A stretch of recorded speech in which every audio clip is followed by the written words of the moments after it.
Why do you seek to restrain me when illusion could never contain me? These scarcity thoughts, with their firewalls and oppressive limits, are falling away.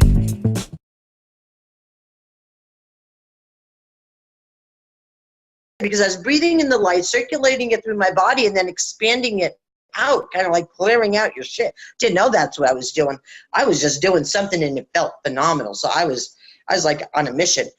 So when that happened, I thought, well, shit, now what? Nobody told me what to do after that. So I go onto the forum. It's like, oh my God, I think I broke something. I breathed in and I'm a light bulb. Now what? What to do? Because I didn't know. I didn't know how to find Jill. This was my mission. And then they told me to create a scene, a favorite place. So I created the beach. Even though I lived a mile away from the beach, I created the beach. So every meditation, I'd go to the beach. I would breathe in the sun. And I thought for sure I broke something again, because with the light that I created or connected to, whatever you want to call that, I was breathing in the orifices I normally breathe with. Every time I tried to breathe in the sun, it was going into my gut. And it's like, you ever try to fight with the sun? Wait, up to the mouth, up to the nose. You're going in the wrong place. I could not get it in my mouth to save my life. It kept going in my gut. So I go back to the forum, and it's like, help. I'm in a fight with the sun, and I don't know how to win. And that's when I learned about the solar plexus, because I didn't know about chakras. I didn't know. I went from Catholic to the Ouija board to the bathtub to this. There was no buffer in between, none whatsoever. So then I learned about the solar plexus, and that's the sun, the solar plexus. So, all right, I let the sun have its way, and it was so amazingly different than the pure white light that I was breathing in its enrichment in my body. But while out of the corner of my eye, going to the beach and breathing in the sun and just enjoying my time in there, all of a sudden I seen out of the corner of my eye, out of the corner of my right eye, was like a tiger on the edge of my beach. Shit, got a big animal in my meditation. Does it bite? Will it bite me? I was scared to death. I got out of meditation. It's like, oh shit, there's a fucking tiger on my beach. I go back in. I couldn't get rid of it, so I finally had to come to terms inside of myself. Well, if he bites me, I can always open my eyes and be out of meditation. Here, the tiger, whose name is Tony the Tiger, created a jungle behind my beach. It's like, where the hell did that come from? But that in becomes what I now call co-creative meditation.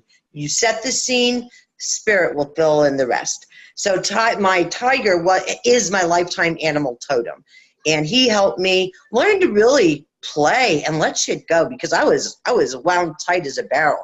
He eventually brought in a donkey to play with, and we'd always play in the jungle.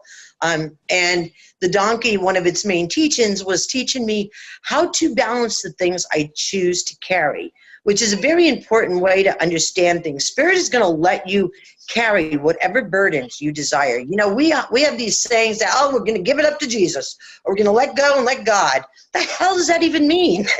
That's an impossibility. If you're carrying something around, you can't just let go and let God. You're either going to deal with it or you're not. Or carry it if you choose to carry the heavy loads that we don't even need to be carrying. I chose to keep it because I thought I was responsible for everything in the world. I was responsible for my kids, and I was responsible for my landlord, and I was responsible for work, and I was just overly responsible and crushing myself because of it. Of course, I didn't know that at the time. So my donkey helped me really understand how to balance the heavy loads I chose to carry around. And the two of them teamed up. They created this really wonderful river go in and play in. I didn't realize what it was lightening up, because to me, I was having an experience. I didn't know anything significant.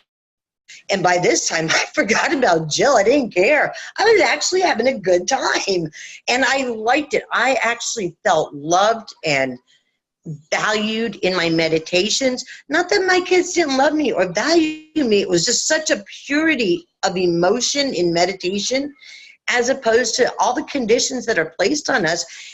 not intentionally, because we've taught even our children to condition their love, to have expectations and out of those expectations. So eventually, after several weeks of playing with those two, we finally came out on the other side of the riverbank, and the tiger took me to this really simple stone facade front cabin. And when he left me there, it's like, and I about shit. It was Jill and a guy named Ramus, my master guide, which I didn't know at the time because like I said, I didn't know any of this. So therein started a relationship, a very long, interesting relationship for a couple of years. And it's not like they're not here now. I just don't need them intimately like I did then. But and so did that answer your question? Any questions about any of that? Kevin, are there any questions about that? No, I think in there it came across what was going on. So just these meditations became guidance and became lessons, pulling you through the situations in your life, learning what you needed to learn in those moments to take you to the next part, to the next point. Pretty much. Only I didn't know I was learning anything. I would go in, like the way the living room was like one big open space in this cabin. So I'd always go in, and Jill and Ramus were in there. They always sat in the same place. You know, Ramus sat in one chair, Jill sat in another chair, and I sat on this couch all by myself. But we always talked. And I would go in. First of all, in the beginning, I wasn't sure if this shit was real. Was I making it up? Am I delusional here? I've got these two beings that are so... Ramus never talked to me. Never talked to me. He was always present. Anytime Jill was there, Ramus was there.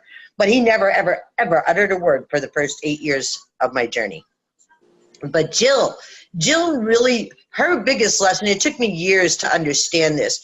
She would talk to me like a girlfriend would talk. I never had a girlfriend in my life. You know, like one of those good, like you have a really good friend. I didn't have good friends coming up because I was in the foster there and everywhere throughout my entire childhood. So she taught me how to be a good friend and how to reflect that in the things that I do. Again, I didn't know that I was learning that.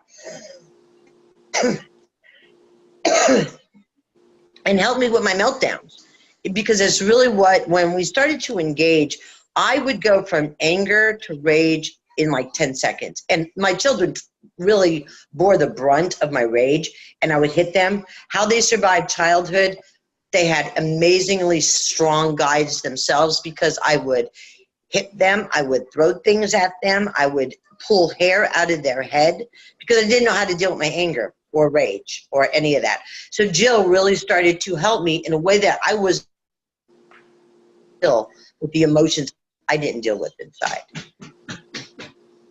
And so, and just to bring it, just go ahead. No, keep going. You cut off. I thought. Well, I was going to say, the reason never talked to me, I mean, it took me years to understand that too, is that he was there to teach me that actions speak louder than words. So we can talk all day long, but if we're not living the thing we're talking about, it's just bullshit. So my lesson, until I actually started to live the things I started to really understand and incorporate as my life, it took me 8 years to embody everything, not just strands, because one strand of a big ball of yarn is nice, efficient for the change that we really are all seeking, whether we're conscious of it or not. So to reverse engineer for people who are watching who are completely novice and aren't familiar with meditation at all, if you could give us kind of the introductory, just a quick introductory into the purpose and the how and the when and the... Don't let there be a purpose, because you know the moment we have a purpose, we have an expectation. The only thing I ever wanted was to get to that. After I really started to engage in it, I didn't give a shit if I ever met her, because there was something profound taking place inside, just in breathing the light and then breathing the sun and then playing with my tiger. that I really forgot the very thing that motivated me. So if we can stay away from setting a purpose, because we don't want to be disappointed and we don't want to let anything else not come in because we're focused on this one purpose. I was too ignorant to even think such a thought. So in my naivety, naivety, is that how you say it? It didn't matter because I was too ignorant to even conjure anything like that. But now I'm not. And you go in there, if my only purpose is to meet my guides, but I've got to go through the light and the sun and the tiger and the donkey and the river first, you may think that you're doing something, or you even get frustrated because you want to meet your guide and you're meeting a damn jackass, a donkey.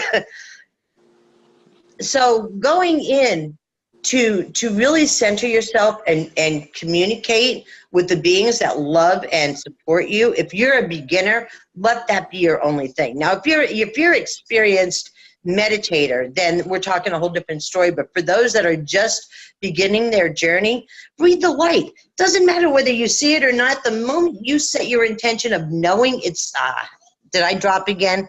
No, you're still there. Am I still here? Yes, you Okay. The moment you set your intention, whether you see it, whether you feel it, it doesn't matter. It exists. You're calling, and that white light is pure source energy. It is connecting with the pure source of God energy, and you're pulling it into you. You're inviting it in. You're partnering with it. You're allowing it to go through your circulatory system, to change the very air in your lungs. You think about when you breathe in, you breathe into your lungs, which is changing everything for you. So it doesn't need to be a race. It took me months and months. I think it probably took me 2 or 3 months to actually get to Jill. And that is with meditating 4 or 5 times a day, up to 10 hours a day. So don't let it be something that you need to hurry to, but experience every moment of. Right, right. Does that make sense? Yes. So really, and so as we start to do that in our meditations, then we can really start to live our lives that way. Because we want to be able to apply the information that we get to our everyday lives. And when you're living from that moment to moment in the synchronicities, just following whatever happens in your meditation, then you begin to do that in your life. Right? Yes, that's where you're putting it all into action. Right. Concepts are nice, but it's got to be applied action, because that's really where everything changes at. Right. So for most of us, we have had years and years of really being programmed without realizing that we're being programmed with beliefs like you started off with. And a lot of us, it's through organized religion and things like that. And one of my questions is, you mentioned that you were programmed Catholic. How did you, for some people, they have a really hard time realizing that they're in a box. How did you bust outside of that box? Oh my God.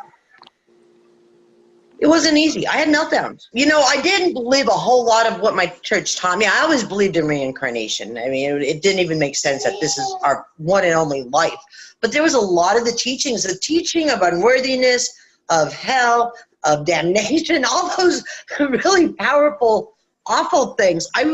There parts of me truly believed it, and I always felt unworthy. You think about when you go to the Catholic Church, I don't know how the other religions are. I dabbled in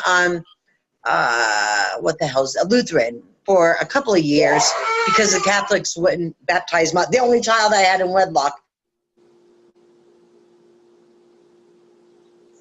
Annulled through the church, his first marriage.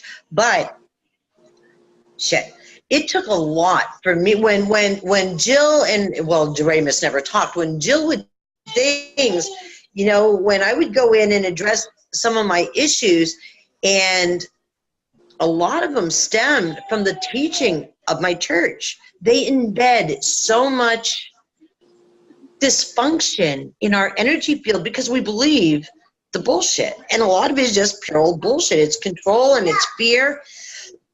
But when they started to say, like, there's no damning God, there's no God sitting up there judging me, it was like, there's got to be, my life sucks. And it's got to be because I must be doing something horrible. I'm constantly depressed. And so that I don't remember because it's now 18 years ago, but they readdressed a lot of the false teachings of the church. And I would not so much at the church, but at myself for believing it. And look, I'm going to cry. It was debilitating to know that I believed something that was so inly untrue. At that point, I was thanking God that I didn't indoctrinate my children into any religion. None. They grew up, they were all baptized just in case. Just in case, you know, if the child dies and they're not baptized. So they were all baptized just in case.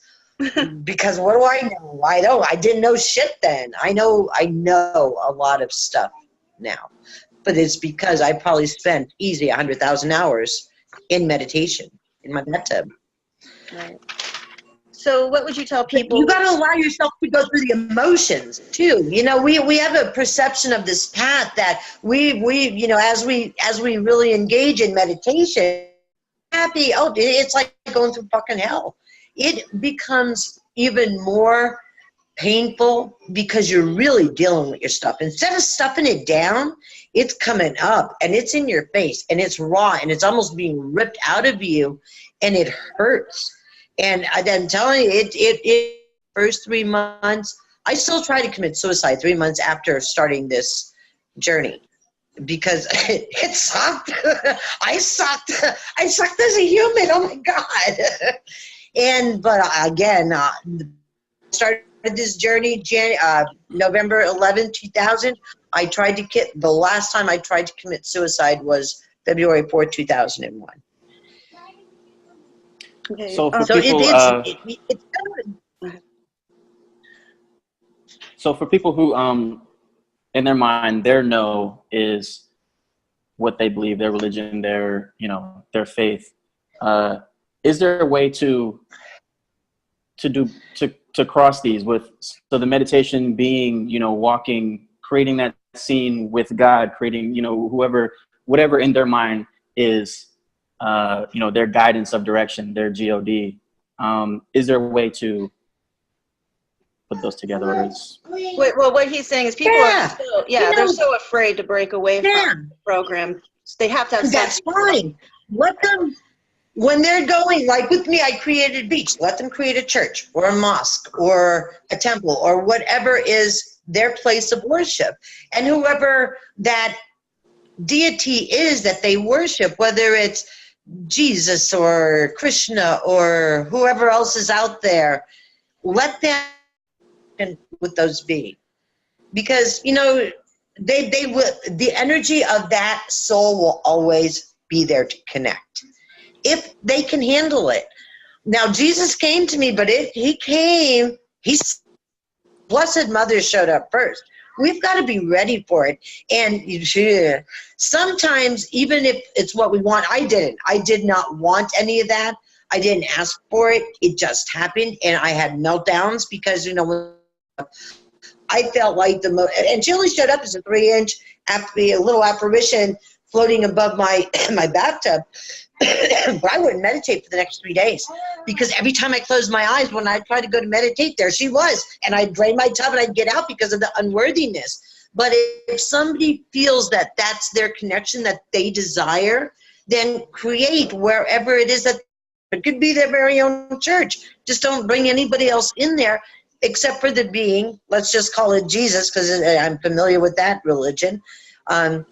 And he's going to be sitting in the pew with you and having a conversation like friends would have, not like a priest would have, not like a bishop would have, but because they don't want to be deitized. We've put them up on this pedestal and we've made them something they never asked to become. And so if we can find the friendship, and that's one thing when Sananda showed up, he kept saying, and he came, he never said his name, he said he was, I don't know which one came first. I think your comforter. But all he kept saying is, we are equal. We are equals. And when I found out it was Sananda, the soul known as Jesus, I had a freaking meltdown. I went in screaming and with my spiritual fist up. It's like, how could you not tell me? How could you not tell me this? I've been channeling you finishing the channelings as your comforter, eventually changed it to your shepherd. And then when I asked him what his name was, and he said Sananda, and I Googled it because I'd never heard of Sananda. It's like, fucking Jesus, oh my God. So I go into meditation, it's like, were you Jesus? And he said, that's one name I'm known by. I went off the freaking wall. And that's what he said. He said, I kicked the Blessed Mother out and wouldn't come back for days. Imagine how I would have reacted as I'm reacting then if he would have said it right from the start. I'd have never got back in my bathtub.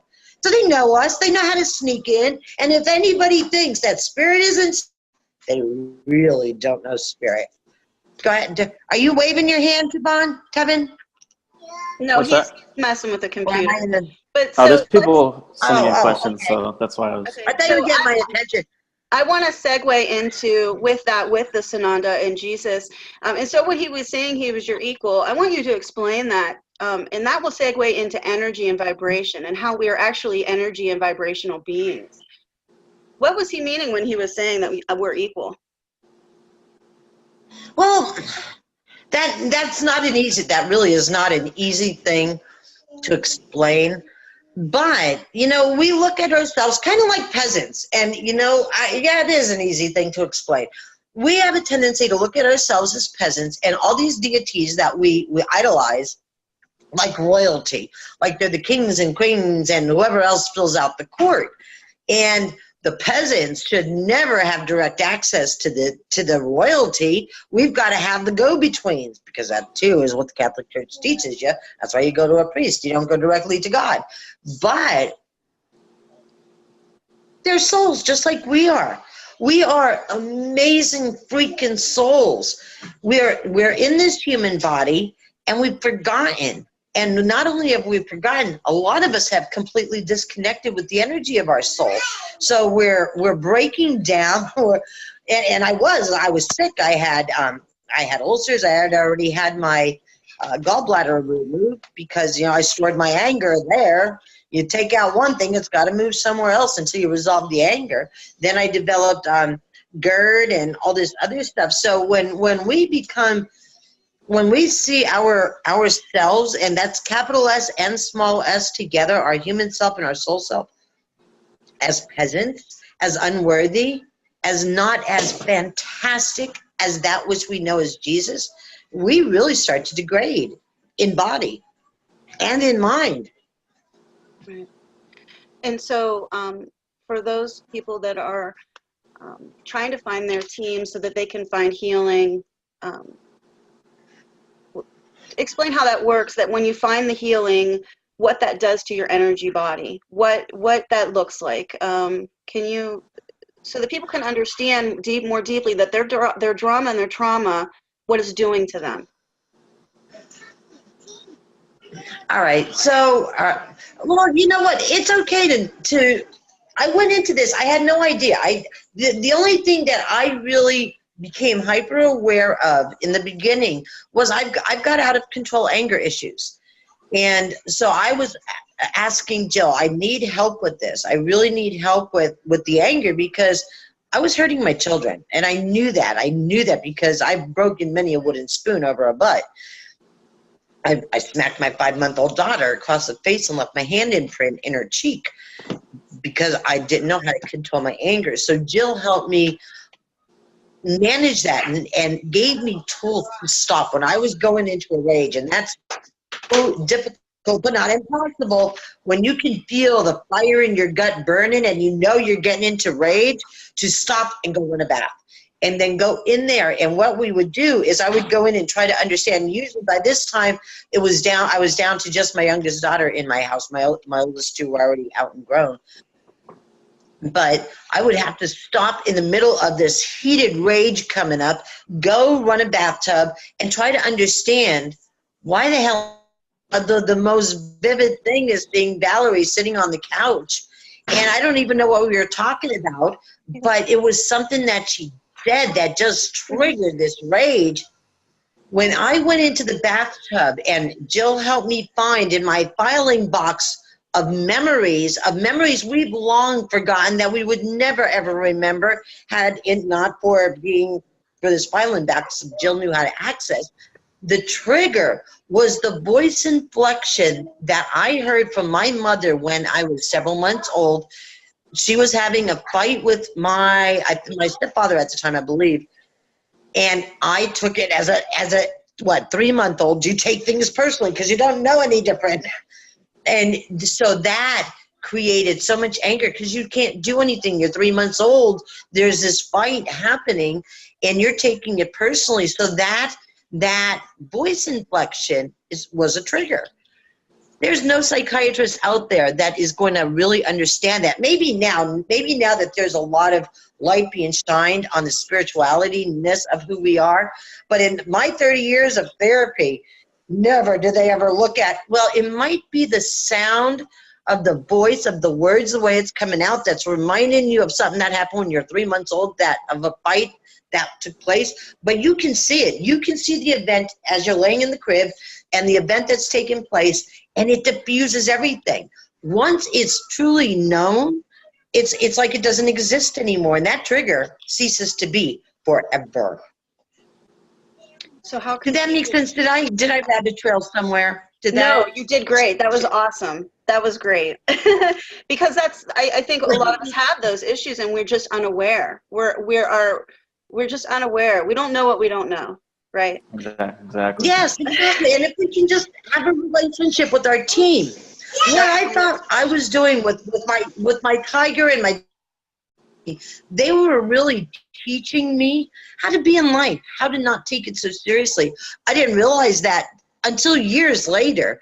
I mean, hindsight in that was 2022. When I started to teach meditation to others, I really saw the profoundness of what took place in my in my early years. So you don't have to have an agenda. Your team knows. Your team knows what you need you to realize those things and start to apply changes. Now, I do want to say that during this process, I wanted to open to channel. You know, somebody getting to channel. Hey, I want to play there. Wait, am I going to a new subject, or do we need to finish this one? I'm sorry. No, you're fine. Go ahead. I think we're going to take some questions after this. If they're and go ahead. Okay. Well, with the energy of changing, our energy of changing for the better, because when I wanted to channel, that's when I met my Pleiadian team. The first one was Franklin with a Y. When he would come through, he would channel, and my channelings were really short, like maybe a paragraph, sometimes two, if I can hold myself.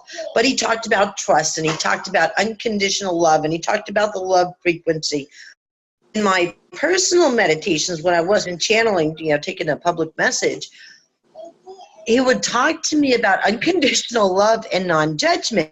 Really genuinely thought I was an unconditionally loving person until I started to realize the sheer amounts of conditions we on our love.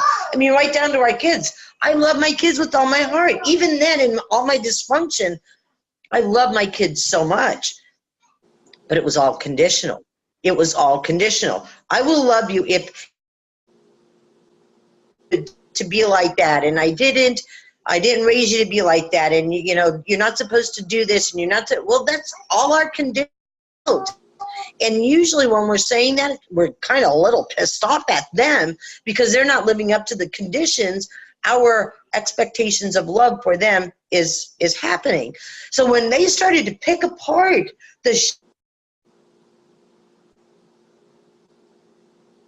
for my children, I was like, oh my freaking God, if that wasn't enough to melt me down, the sheer amount of judgments we have, and we're taught to have, it's not like we do it on purpose, but we're taught to judge so many things. And by this time, I can hear Franklin, whether I'm in my bathtub or not. And I told him I desperately need help to understand what I'm judging because I do want to change it. But I'm at the point, I don't know what the hell a judgment is or isn't. And I remember so clearly, my son had an asthma attack, and so we went to the doctor. It was pouring out rain, we stopped for dinner, me and his little sister, Valerie. We stopped at a diner to have dinner, and this young couple came in with this brand new baby. Like I said, it was pouring cats and dogs out there, and I looked at this couple with this baby, and in my mind, I didn't say it out loud. So what the hell are they doing out in the rain with that little baby? It's something I could hear my mother. I could so hear my mother saying that. But that's how I was taught to think. And I hear Franklin immediately, Lisa, you're judging.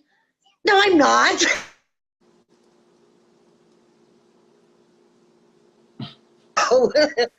I'm looking out for the baby, don't you know? No. They stopped to have something to eat before they went home. We don't know why anybody does what they do, and it's not our place to be emotionally charged about it, period. That's all I want to say about that. Hey, Mom, you're muted. Just so you know. I didn't know if you did it on purpose or not. Yeah, no, I did because I was having a child having a meltdown in the background. Okay, so yes, what I find is that we've actually been programmed to judge everything. Everything. From the food we eat, which we talked about in class the other day, whether it's good or bad. I mean, everything. Everything. Yeah. And so. It's really hard to unprogram some people. It's like, let it go. So with the team, if we go into meditation and we meet our team and we start to play in meditation, we start to apply these things in everyday life, we will slowly start to rebuild and reprogram. Yeah. Well, quickly, I have seen people that I have the amazing privilege of reading for people, oftentimes in packages. So I get to see their growth and I get to see their evolution. And I have found somebody that just started and hit the road running, forget sneakers. She had like a freaking motor on her feet and evolved in her energy field so fast. But she was applying it. So it doesn't have to be slow and it doesn't have to be fast. There's no set pace. But like with me, I woke up in the dark ages, what can be very dark ages. So now there's so much light on this planet that just wasn't there. We have had dump after dump, especially after we crossed from 2012 into 2013, and especially this year. This planet is just beaming with that light I had to see way out in the universe is just here. So all we've got to do is make that conscious effort to connect and really, which is usually most people's biggest challenge, is addressing the mind. And just getting to, I'm busy, I'll get back to you later. It's enough. Go back to what you were doing. Right. Okay, so speaking of some of the energetics that have changed over the last few years, more and more people are awakening and realizing that they are spirit and what we truly are, that full awareness, not this body, not all of this. Explain quickly, once you do make these changes and you do start applying them, the things that you need to do to, like Tevin he has certain goals. He's not quite how to get to those goals. How do you get your life to be in that flow of synchronicity? What do you need to do? Just what you said. Did you hear the word? You said the word. Well, we want what we want. If we just allow our life to flow, wake up, go through your day, whatever inspires you, do. Whatever doesn't inspire you, don't do. Make sure you're connecting, listening to your team, listening to your teachers, the unseens that you don't have to get anywhere. You're already going. You're flowing there. So let's say you want to do something. And what Tevin, why do I want to keep calling you Tevin? What Tevin wants to do now is not what he's going to be doing. So just allow for the changes that are coming to come. When we're something off the ground and it seems like it's weighed down with lead weight, you got to pay attention to that. Either it's not time or it's not going to happen. Because as we change, our life plan also changes. I never foreseen myself as doing what I do. I couldn't even dream this up in the way I, even when I first started reading, I never wanted to do readings. I wanted to teach meditation. That's really all I wanted to do. And it wasn't even the first thing I did. I went into readings, and I would have never called myself psychic. Area has a way of building your world if you allow yourself to partner with it instead of trying to force your agenda. And then that's when we end up becoming disappointed or thinking we're doing something wrong. Well, we're not really doing anything wrong. We're just trying to force our ego agenda instead of the full breadth of what we came here to do. And it's going to change, and you're going to evolve, and that's going to change, and you're going to expand, and what you do is going to change and expand. When you can allow for that and flow with that, it's effortless. It really is effortless. Doesn't mean you don't have stressors. Oh my God. We still got bills, but it really is effortless. Right. Okay, and so for those of us that are a little bit more of a veteran to this lifestyle and following this type of path, there's a lot of talk of these energy stellar activations like 1111, 1212, and that's one of the questions that came in from one of the chats when we posted the promos. What exactly are these stellar activations, what we've been heard them call? 1111 gateway, the one that we're waiting, everything's kind of shut down right now. What is that all about? What shut down? Something shut down? What shut down? That's my words. The energy fields are all kind of wonky right now. What is that? All right, let's eliminate. It's another one of my pet peeves, activations. What the hell is a fucking activation? Only you can be prepared for an activation. There are so many people out there selling, I'm going to activate this, I'm going to activate your DNA. Nobody can do that. We are getting light dumps, dumps of pure light energy. But if your vibrational field is not high enough, it's not going to activate that. It may go in. If we look at, let's look at where I started. If you looked at my body, it was probably black from head to toe just because I was so depressed. That light would help to start pinging at the darkness and bringing up my issues. So it may look like people are having major meltdowns. It's activating their issues so that it can finally be brought up and dealt with. You can't just wish it away. You can't just grab a handful of your shit and say, here, God, take this from me. No, because he already knows. Your job is to understand it too, not give it away, because you can't. You just can't. So you've got this energy coming down, and as it comes in, it's going to stir things depending on where you're at in your frequency. So the denser you are, you're going to have a lot of your issues coming up to be dealt with. And if you don't deal with them, you're going to see them manifest in your physical life as challenges, because challenges are where we grow. And for those of us that are trying to partner with the light the best. Oh, I know, I hear that. Hey, stop it. Are you done with Zoomy? No bus. No, we can't do the bus. He wants to hear the wheels on the bus. Nobody wants to hear me sing. But now I lost my train of thought. Sorry, he was banging. We're talking about the energy coming through. And you're saying it's singing and stirring stuff up. No, I used the word trying, and I heard my team remove that from my mouth, because they remove it from everybody. There's no trying. For those of us that have partnered with the light and utilize it and bring it in and work with it, you'll also find that your abilities start to expand, and the way that let's say you're able to see or feel or experience spirit in your mundane world, not just in meditation, but in your day-to-day life, enhances. All of a sudden your telepathy is getting stronger with those that you're really heartfully connected to. So it is doing a lot of things, but I don't like the word activation, because it sounds like we're getting something for nothing, and that's just not the way this universe works. You've got to work towards it. If you want it, work for it. If you don't want it, then sit on the bench and don't moan when somebody else is having all these experiences and you're saying, but. No, but. Your Nike's on and just do it. Right. But my question is what is the difference between 1110 and 1111? Nothing. Nothing. It's a target date. It's simply a target Okay. date. The energy that is the 11/11 actually started coming out on the 3rd, and it will continue to come out until the, wow, this is a big spread from the 3rd to the 18th.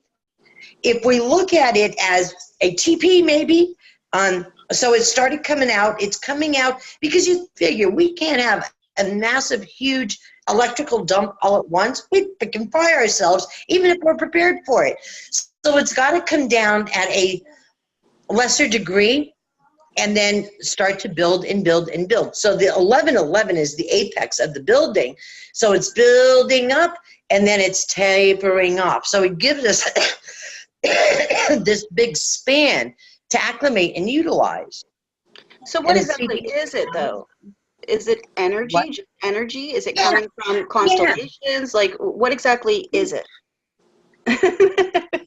It is nothing we need to concern ourselves Okay. about. Like, Well enough. if we just look at it as pure energy that has not been here before, it's kind of like, you know, when you plug in your stuff into the outlet, are you really trying to understand the electricity and how it's getting in there, where it's coming from? No, you just know that there's a current that will actually run whatever the hell you got plugged in. Same here. This is going to run you in a more efficient way if you partner with it, if you plug yourself into it. And when we look at, you know, the people that are around us, or the ones on the news that are having major dysfunctions, you know, we look at what happened in Vegas and we look at what just happened here in Texas. That's this energy hitting them in places that they just don't know how to handle. And I understand rage. I understand going to a place you would never take yourself because you don't know what else to do. Not that I wouldn't even allow a gun in my house. But probably for that reason. Because if I got angry enough, and if I don't think so, because I'm seriously allergic to guns. But I know that place. I know how that can happen. And I know when this light hits you and you don't want to deal and it's coming up, it's easier to kill people than to kill what's coming up. Mm-hmm. Yeah, definitely. We Easier gotta, to do the outside than it is to do the inside. That's what we've been trained to do, is do the outside and not the inside. Yeah. It Okay, really is. Yeah. So, Tevin, we have questions? Yeah, Margaret and Ivan have a question. Well, first they said that everything we're talking about is very synchronistic right now.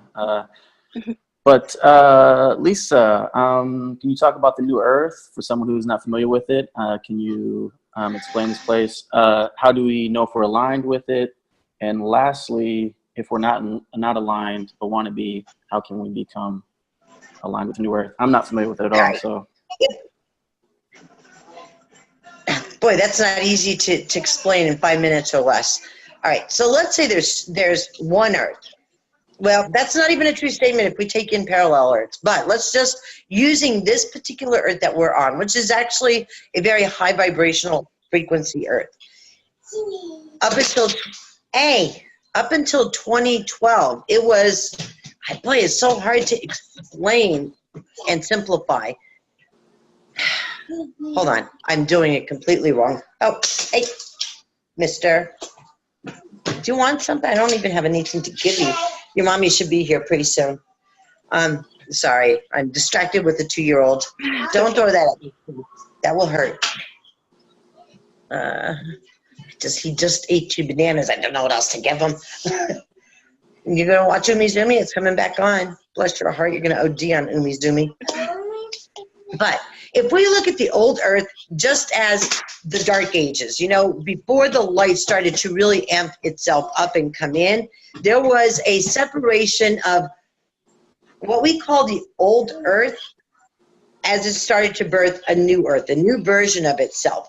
And if we look at it as almost like, you know, there's one bubble and now there's another bubble coming out of that bubble, out of the old Earth. And if we look at the new bubble that's emerging, it's taking it's not really taking it, it's sharing all the higher light frequencies, all the wisdom, all the wonderfulness of all the different eras that took place on the old Earth. Because you figure the old Earth incorporates the years of Lemuria, Atlantis, this particular era. There was eras even in between and prior to those things that we have in our consciousness, and it started to create a new version of Earth. And this is a highly evolved Earth. It's an Earth where heaven and Earth coexist at one. How do you know that you're there? Because you can feel it. I mean, you can feel the energy of love. You have a really difficult time punching somebody in the face because people do that in the old Earth, and they coexist. The way that the mind was created, we don't discern the energy differences, even though we can. And as you start to develop your third eye, you can really start to see those that are still very much vibrating at the old Earth level and those that aren't. But those that are having look for those that are kind and compassionate and truthful. Just because somebody talks kindness and talks compassion doesn't mean they're really vibrating at that rate. So really feeling with your heart, not listening with your ears, not seeing with your eyes, but really taking in with the heart. That's where you know other people of the new Earth are in sync with you. And that's really where it's, so we can look at it more like a metaphor than an actual place at this point. We're going to find in the next couple of generations that the really harsh duality that is here now, the killing, the murders, the rapes and all that will no longer exist in this plane, because we are on this new Earth, and they will go to other places to finish off their dualistic lessons of the soul. Did that make any sense? It's really hard to explain it so simply. No, yeah, that did for me. Did that make sense? Did that raise any other questions? They said yes. Margaret and Ivan just messaged in and said thank you. You're welcome. Thank you for understanding. I would say that, just as on a quick note, is when Dolores Cannon was the first time I ever heard that, the New Earth. And I thought people would ask her, when are we going to go? I can't wait to see it. How are we going to get there? And it took me years to evolve to the level where I understood that it wasn't a place, it was a frequency. And as I was getting to that frequency, I could still see the negativity that was, or not negativity, the dualistic nature that was going on in this world, but it didn't affect me because I was at that new frequency. And so what's happened is you'll be at a frequency of the new Earth, and here will be the old Earth frequency. They both coexist. We can see them, but they're not on the same. It's not affecting us because that energy cannot touch the other energy. They just can't coexist in the same space. So I don't know if that helps, but that was how I was able to. That's actually wonderful. That was much more elegant than my words. Thank you, Charlotte. Well, I just kept, everybody wants to think, because like you said, that's how our mind operates. We want it to be physical. And we just don't understand energy and frequency. We are the new Earth, you and I. Well, all of us, but you and I, we are building this new bubble, which is what Earth is. It's a big bubble that our minds are programmed to see as matter, as dirt and grass and flowers and all the beautiful stuff. So we are creating it, and we've got to allow the old energy generations to die off. And they are, and they will not come back. They will go elsewhere. Other planets are prepared for that kind of well, I think the duality. The teaching that people can't quite let go of is the rapture. They want to take the new Earth and think that everybody's going to be taken to this place where there's going to, you know what I mean? And so that's where we've got all these different teachings and belief systems crossing. And so that's where some people are having a hard time letting go of. I'll tell you, if you have a hard time, one of the greatest challenges ever given to me, and I couldn't do it, was when the Blessed Mother came down and asked me to lay down all my beliefs so I could be filled with the truth of spirit. And I really wanted to do that. I really did. And I walked my house, paced it for 3 days before I even ran a bathtub. And that was like an eternity for me. And trying to think, God, I don't know how to do that. You know, what I believe who I am as a mother. I believe who I am as a manager who is now suing the company she works for. I know all these things about myself. How do I not know them? How do I not believe them? They're so real to me. I don't know how to do that. And that's exactly, I finally, on the third day, I didn't know what to do. So I drew a bath. I actually called on the Blessed Mother, and I'm begging. It's like, I really want to do this. I just don't know how. It's amazing how filled with self-identity we are. And to lay down all of our beliefs, I think we need a lot of help from Spirit. And in this meditation, she came, it was so freaking bizarre. She stood on the right side of my tub. Normally when she floated, she was only like 3 inches and above me on the left side of my tub. But in this particular stance, she was on the right side. Now, I didn't understand right and left way back then. In the emotional, spiritual side of me, she had the knife. She had this big freaking knife, which I didn't realize was, in relationship to Archangel Michael's Sword of Truth, because I didn't even know who the hell Archangel Michael was back then. And she took her knife, and from my throat all the way down to my pubic hairs, she sliced me open, and this black shit just started billowing out of me. And it's like, holy hell, what the hell is that? It felt awful. It just felt freaking awful. And then when it finally was done, it must have went on. All this black shit just for many, many minutes, which is like an eternity sometimes. When I got out of meditation, I never felt so empty and so lost and so confused. Everything that I thought was me was no longer. And you just feel like this empty shell of a nothing. There was nothing. I had no relationship to my sense of mother and child, self and environment. It was actually more disconcerting than going into meditation originally with all my issues, because my issues gave me identity too. So really to lay down all of your beliefs, go into your team and say, help me and trust me. If you mean it. Now we've got to address this too, because we can ask for something, don't really mean it. We mouth it, we think we might want it, but it has got to come from the core of your heart of truth, that you so desire this. And when you are there, I promise you, it will come. May not be the way you expected, but ask and you shall receive, for as long as you are asking at the truth of your heart. Right. Very beautiful. Did I answer your question? Yes, you always answer. I don't know why you think you don't. You do. You're wonderful. Anyway, the question is, by the time I shut up, I always manage to get it in. We speak together, and then I forget where we started at. Tevin, are there some more questions?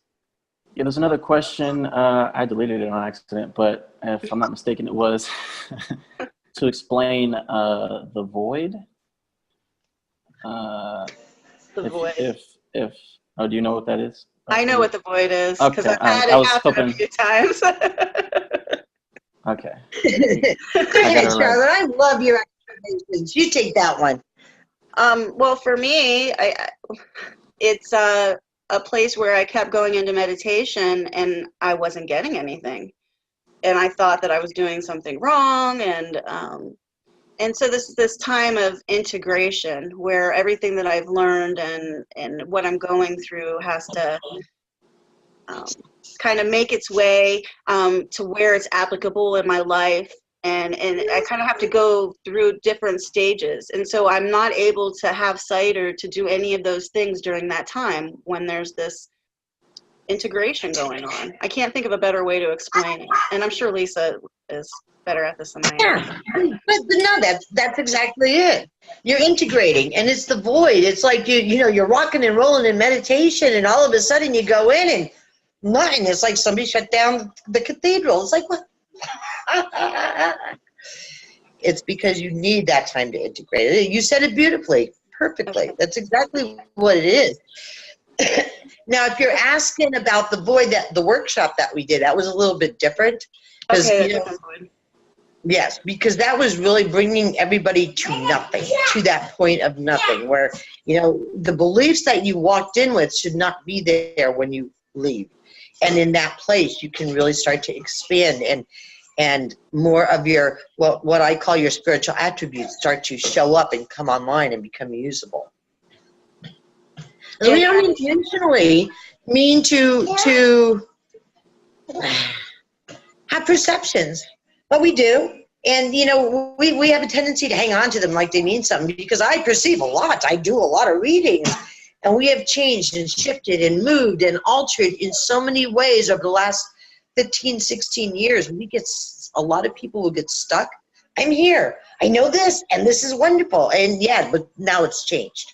And now it's more. And now it's really something else, because more light was added to it. We only see the tip of the iceberg, and we get stuck at the tip. Sometimes, not everybody. I'm glad this came up, because this was right. This was something that's really been the energy lately, and we talked about this a few times in classes. With like what the Blessed Mother did to you with that gutting of your belief systems, that is what the Void Workshop was about, was the gutting of all belief systems, our belief system, all of our programming. And that's the new energies that have been around lately, is just reminding us that everything is a program and a belief, and that, we can take these workshops 10, 12 years ago about the Merkaba, or this teaching and that teaching, and we want to apply those teachings to today, and none of that is relevant anymore. And we've really got to get to that place where we can let go of these old teachings. That's really what this Void is about. It really is. And it's one place I am so grateful my team must have seen where I was going and where we were heading, because most of what everybody knows out there, I was never taught. So it's new language, it's new understandings, and a lot of the things that people talk about don't even resonate in the stuff that I've learned. But it's because in my petri dish of a bathtub, everything that I was taught is about what is expanding now, even the language, the understanding, and what we're capable of, as opposed to filling me with all the other stuff that was already current and having to gut me again. Right. I was already gutted. We got new shit coming in. Right. I don't want to go through that again. Yeah, definitely. You were actually lucky, because for those of us that, because I didn't know about meditation, so I was watching every video, reading every book, listening to every podcast, I was like, feed me, feed me, feed me, and what it did was fill me with more programming. Yeah, exactly. And I wasn't allowed any of it. All I wanted was to go to somebody's workshop to learn something from somebody else outside of my bathtub. Never. The first place I was allowed outside of my bathtub was to learn hypnotherapy. And that was simply because I had a really blocked throat chakra. So hypnotherapy wasn't to be my profession. It was to be the ability for me to speak my truth, and the truth is spirit, and do what I do in meditation only out loud for people. And then I learned, I was certified life between life regression as taught by Michael Newton, PhD, author of Journey of Souls, Destiny of Souls. That was a long hypnotherapy session. It's like 3 to 5 hours long, and I've got an ADD mind. First couple of times it was exciting. After that it was just, can we hurry up now? I don't know about spirit. Of course, I'm not doing it for me, but it was just too long. Didn't like that at all. And then I went to massage school. That was where I got to. Other than that, well, like when I put together my first workshop, it's like I've never been. I don't know what the fuck to do. And spirit's like, you'll figure it out, and I do.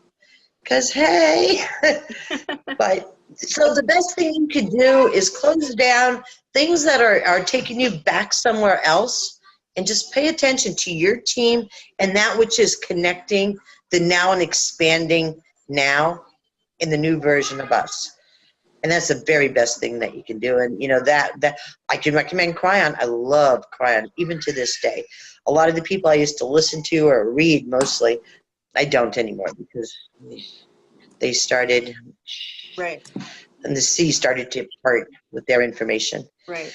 I have a question from Jan, and she asks, how can we increase our crystallization process? And is that another belief, or are we actually, the word on the street is that we are crystallizing our bodies? We're becoming more crystal, less carbon. Let's look at it as an energy frequency, because out in the field there is a crystal, a diamond quartz energy frequency, and it's an energy frequency. It's not like we're gonna wake up one day and we're gonna look like crystals. Although on the field you could, but in our physical body, not so much. It wouldn't even, our bodies couldn't function like that.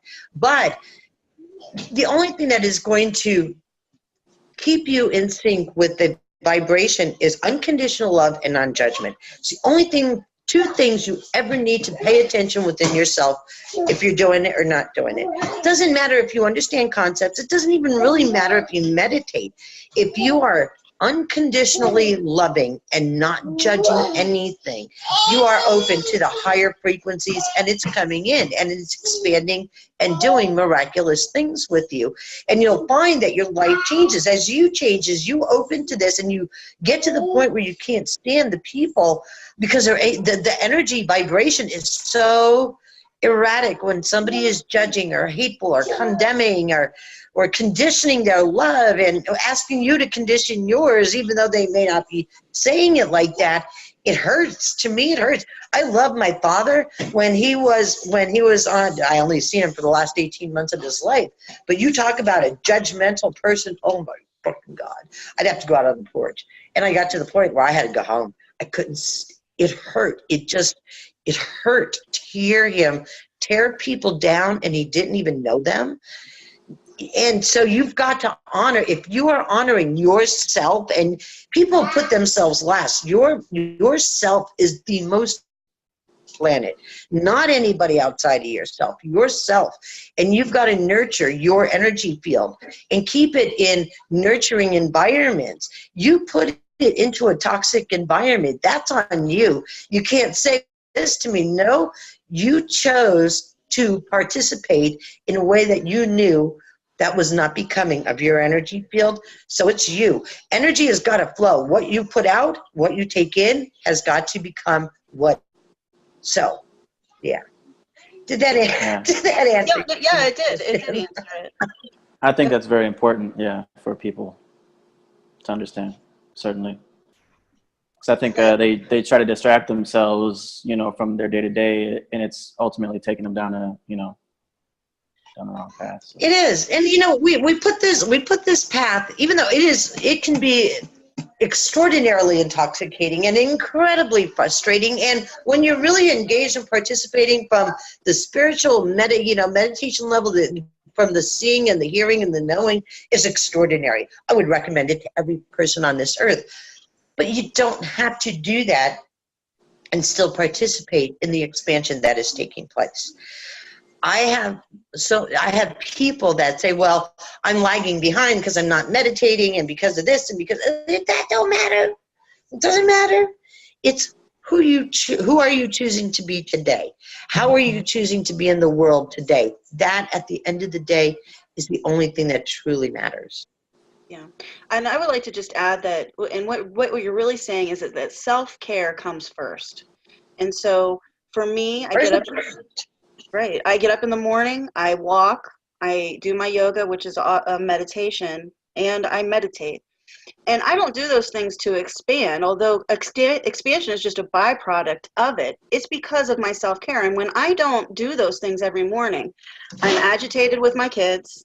I have a short temper. Yep. And so that self-care is what gets us where we need to go naturally. So it's not necessarily that you're taking the time to meditate, although if you're doing that actively to get to meet your team and all those things, that's going to happen.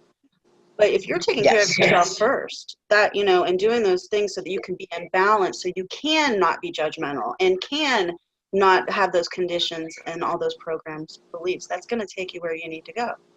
Right? It's not that you have to have... Right, you don't have to have like this. A lot of these paths, you have to have a certain regimented. You have to do this, and then you have to do this, and then you have to do this, and then you know what I mean. I don't know another way to say that. It's like a ritual, right? Yes. You have, and that that's not necessarily the case. We feel like we have to It's do not. things to get But if you empower that thought, then it's going to be the case for you. It's like my ritual when I get up in the morning, besides going to the bathroom, I draw my coffee, I put my coffee on, I have my cigarette. Caffeine and nicotine jumpstarts my day. I sit down and I blog. Like today, I sat on my computer. It's like, it's the day off. I'm not putting nothing out. I'm just going to go sit on the couch. And I actually put my music on. It was 5 o'clock in the morning. I never put my music on at 5 o'clock in the morning. And I cleaned. And that was good for me. And I had my cigarette and I had my coffee. There was so much judgment out there. Like even when I started this path, because I'm a 41-year veteran of smoking cigarettes. I smoke cigarettes. Not that I have an issue with anything else. I just don't like, I like the clarity in my mind. But when I first started to really believe Jill and Ramus were real and they were telling me the truth and advising me in ways that were beneficial to my life. A lot of people say, "Oh, smoking is going to stunt your spiritual growth." I had to ask. So is drinking, and I drank, and I smoked, and I drink now, but hardly ever. New Year's Eve usually. But so I went in and I asked. I said, "All right, so I smoke. I don't really want to not be a smoker. I gave up everything else. You stripped me clean." And what my team said is anything in moderation is fine. We came here to have a human experience, to be in body, to enjoy whatever that is that we enjoy in body, whether it's chocolate, whether it's cigarettes, whether it's coffee, whether it's a beer, or to me, I would prefer a tequila rose because it's like a strawberry milkshake with a kick. But why not? But we put all these barriers. Well, you can't do this and you can't do that, and you should eat this and you should eat that. It's as crippling as the fucking religions are. Be free, be you, enjoy. But love, unconditional love and non-judgment. That's really what it boils. And the more you're in there, you're going to see the more that your intuition is heightened, the more that you have these abilities that are just starting to come online. It's like, oh my God, what's that? Oh my God. Some people all of a sudden, they start to see discarnate spirits. They get to see dead people. I do not, because I don't want to go there. But you will start to have your abilities come online, and it's exciting and kind of intimidating all at the same time. Right. And enjoy being you. No, don't fear it, and definitely learn to trust it. So trust, I would say, is one of the biggest things, is trusting those things. Yes. Trusting that it's meant to Yes. be. Everything is meant to be the way that it happens, always. So any other questions in the chat, Evan? I think there were a couple. Can your team show up in the physical reality, say as animals and such? Yes. Well, do you mean like all of a sudden embody a dog? Is that what you're saying? I'm not sure. I think that's what they're asking. Can you ask? That's what. Of course, yeah. They can, our team, they're not going to take permanent residence as a dog or a cat or even but they can occupy that frequency for as long as you need it. I had a man, when I was in the Navy, before I joined the Navy when I was 19. So the year before I was pregnant, and through my mother's ongoing meltdowns telling me how much I'm going to ruin my life, she paid for an abortion for me. So when I got into the Navy a year later, don't you know, I get fucking pregnant. I get pregnant by osmosis. I think about sex, wham, I'm pregnant. And my tripod goes flying. So I'm pregnant. I'm in medical. I'm in the Navy. I'm in Hawaii. I'm in medical. I must be about like 5 months pregnant because I was showing. And I really didn't pop until I was like 5 months. And this old man, I was 19, figure, in his 50s or 60s old. Now I'm in my 50s. Jesus Christ, I can't believe I said this old man. But he stopped me. I was walking somewhere, and he stopped me, and he asked me if I would. And I said, no, but I'm planning on it. Now, let me put that on pause, because at that time I was sleeping with 3 men. And I wasn't 100% sure who the father was, but according to the ultrasound, it had to be this one guy. So I targeted him. He's got to be the father, because according to the being mostly with him at that point. So this man says to me out of the clear blue, don't make two mistakes out of one. And it stayed with me, obviously, to this day. It's crazy. I made the most life-changing decisions based on, you know, either something a stranger said or something I seen in a vision, and I wouldn't even call myself psychic. But I eventually seen this guy that really wasn't. It took me 4 years later to find out he wasn't the father, and we decided neither one of us wanted to get married. We were both sluts, and we were not ready for the whole marriage baby thing. And we didn't get married. Well, fast forward, he wasn't the father. And it took me, when I was in meditation, I asked about that because it, you know, these things that just stick with you and then you change your life according to 3 minutes with one old man that you've never known before or after. And my team said it was my team occupied this man's body to give me that directive. And my two mistakes out of one, first of all, I was going to marry a man that neither one of us wanted to be married, and I didn't even have the right. I just assumed it was him according to the ultrasound. So I made the mistake of naming the wrong father, thinking it was the wrong father, and I was going to make the mistake of marrying somebody I really didn't want to marry. He was pretty, but we had a lot of. So that was a double edged. I really thought the man was saying my pregnancy was a mistake. Don't make two mistakes out of one. That being pregnant was a mistake. Being pregnant was the best thing in alcoholism because I was heading down that path. So yes, that was a very long way of saying yes to that answer, to that question.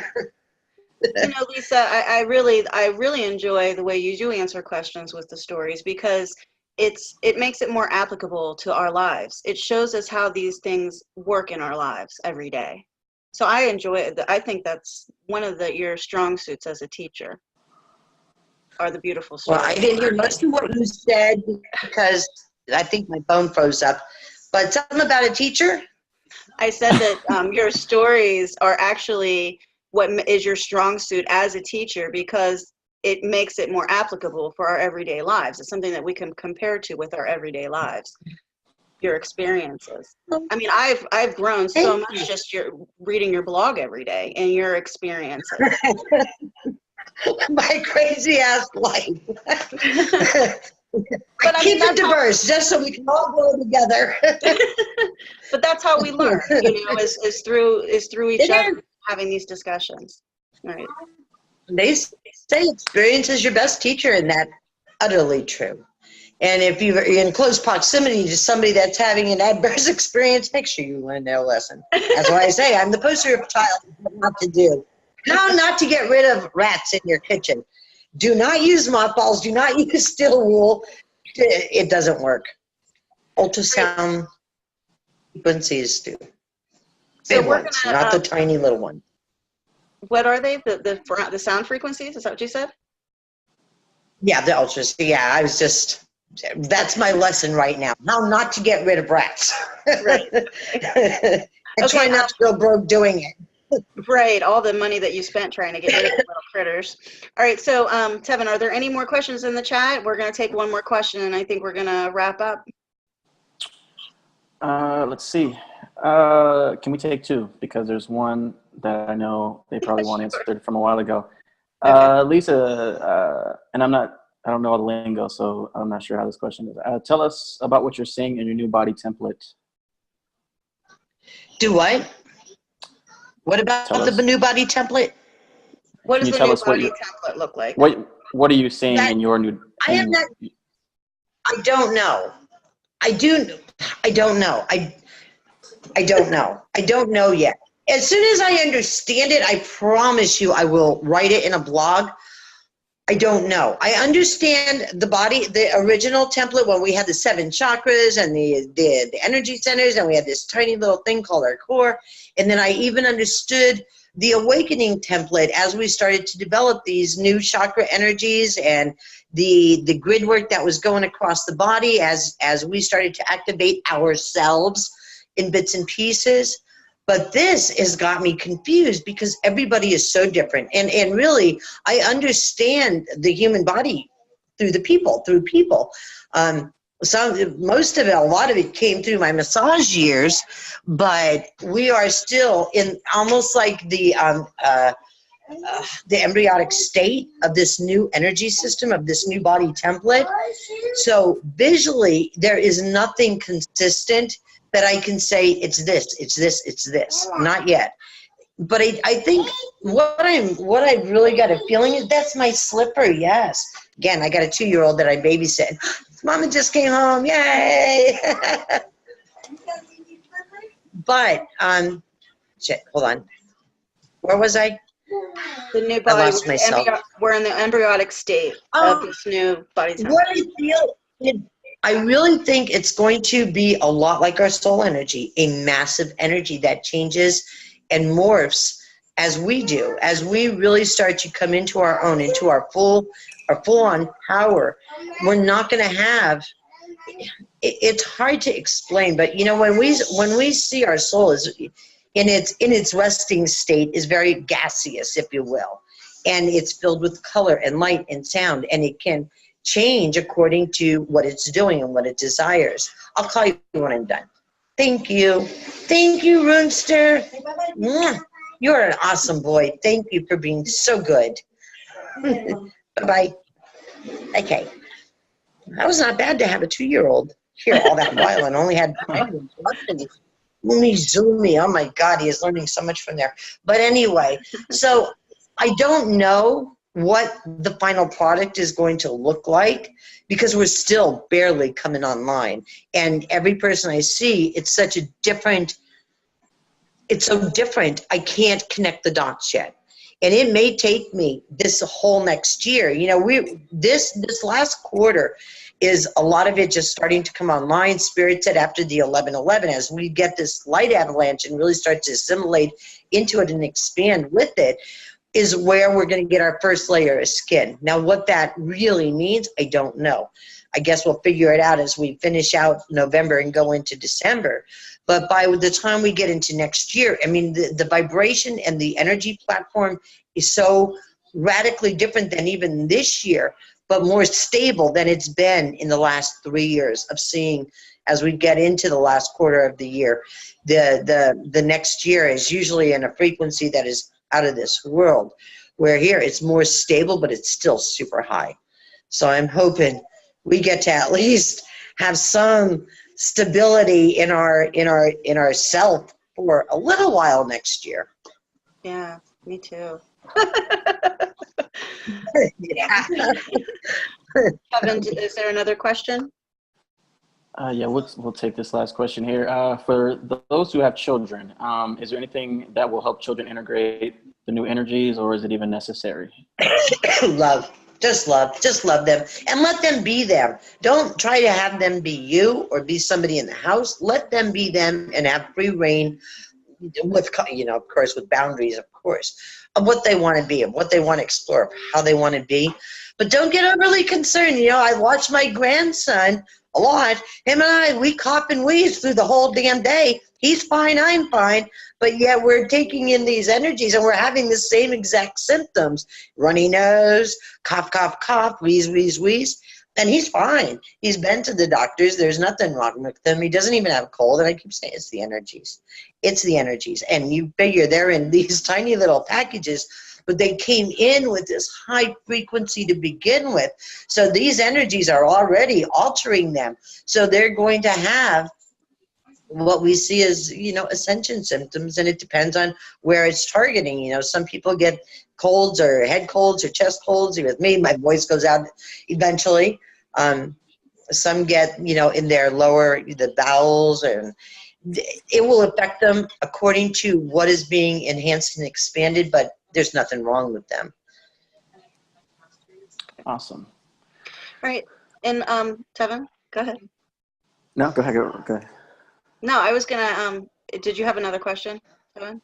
No, I was gonna wrap up to that. Okay. Lisa, is there anything, any promotions or anything going on your website? You want to give your website and all your contact information, and anybody that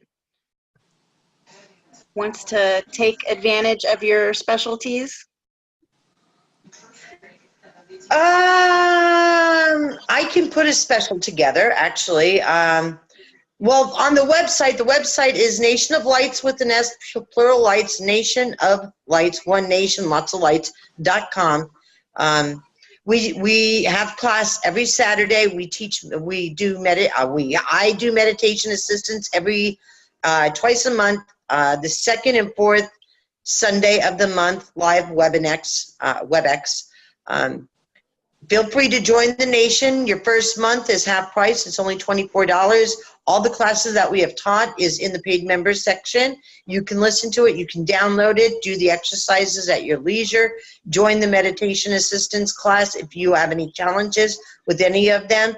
We're there to help. I'm teaching the class, but there's a lot of seasoned masters that show up for the meditation assistance too that can also help you in various ways. So come join us, come play with us. We try to have fun every Saturday, 4 p.m. Central. We just switched the clock, so we're back to Central Standard Time.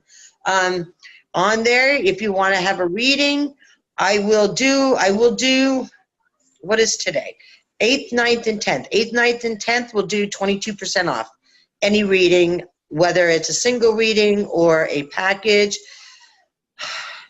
Read tomorrow's blog. Wait a minute, that's not going to be fair. 9th, 10th, 11th. Let's do, you know what? Let's do 9, 10, 11. We're going to take it into the 11th because I'm not going to do the web work until tomorrow morning because I've got to figure out what the codes are going to be. If you read tomorrow's blog, tomorrow's the 9th, right?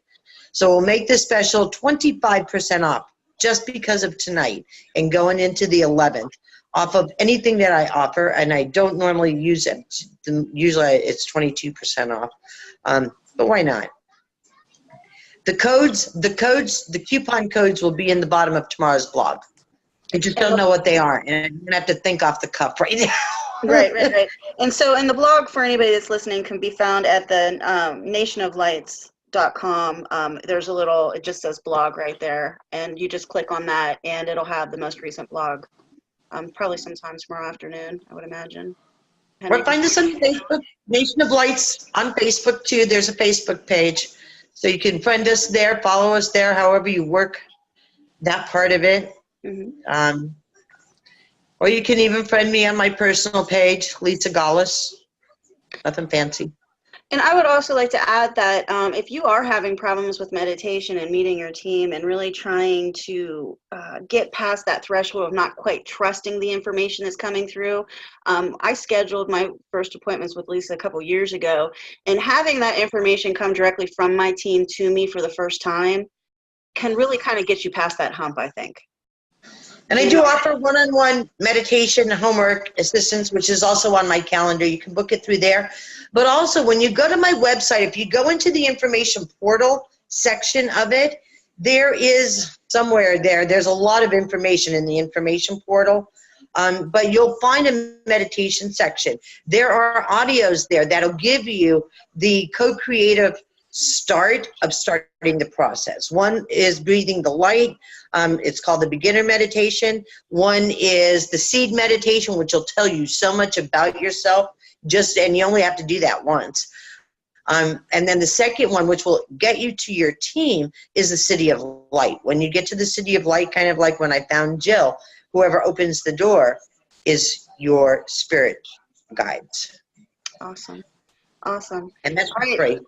And that website, oh my gosh, is there information on chakras and energies, and I mean pretty much anything that you would want to know about all that is on there free in the information portal. So some really great information on that website, Lisa. It was a great job done on that. Thank you. Yeah, Chris. Shit. Oh man, I am so bad with names. Well, if you need a website, his ad is all the way at the bottom of the landing page. Chris, shit, I can't believe I can't think of his name. Then, shit, I forget. I am so sorry. I'm so bad with names.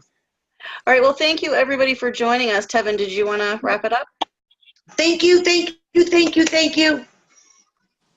Yeah. Thank everybody who joined us actually in the stream here, and the hundreds of thousands of people who are going to actually watch this later on.